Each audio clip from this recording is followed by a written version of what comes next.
आत्मनः परन कुटिया विक्रांति स्थानमरेम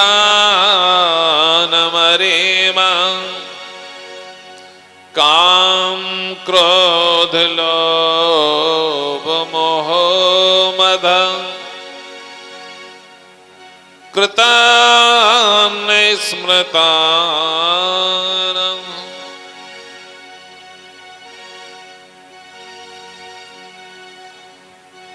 जीव केवल आत्म रामायण का ये जो श्लोक है इसका अर्थ है कि जीव केवल अपनी आत्मा में ही शांति को प्राप्त कर सकता है और कहीं भी नहीं। क्योंकि मैंने अभी आपसे निवेदन किया कि आत्मा तो उस परमात्मा का अंश है,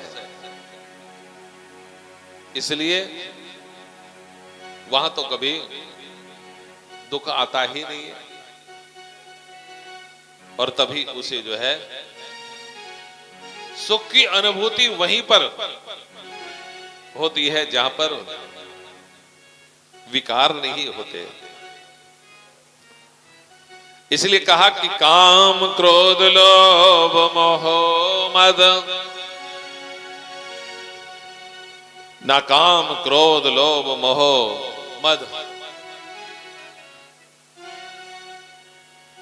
ये कुछ भी नहीं आता है। क्योंकि जीवात्मा जो है वो जीवात्मा तो परमात्मा का अंश है, वहां ना काम व्यापता है ना क्रोध व्यापता है, ना वहां पर मोह है ना मद है, क्योंकि वो परमात्मा का अंश है। इसलिए वहां पर कोई दोष नहीं। अब आप कहेंगे कि फिर महाराज दोष कहां है? ये सब इस शरीर का धर्म है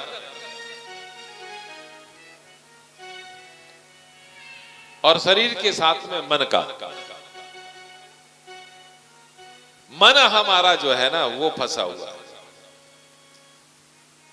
वो काम में, क्रोध में, लोभ में, मोह मद में,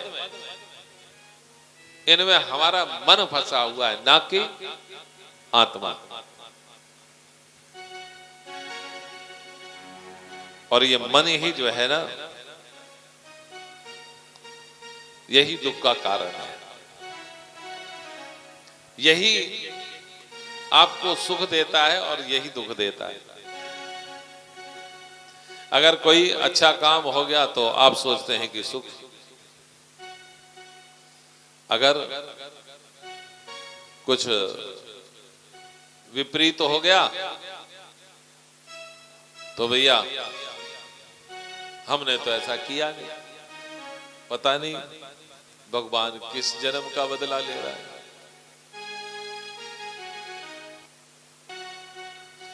तो ये सब जो है केवल मन का धर्म है। आत्मा जो है वो आत्मा तो हमेशा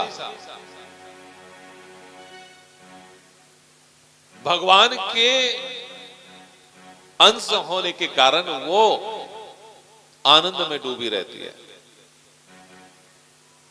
परंतु मन की ये दशा होने के कारण हमें लगता है कि हमें दुख हो रहा है, हमें सुख हो रहा है। इसलिए बहुत अच्छा साधन भगवान ने बताया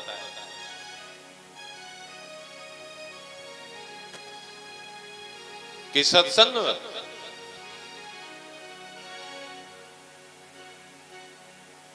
आप सत्संग सुनो,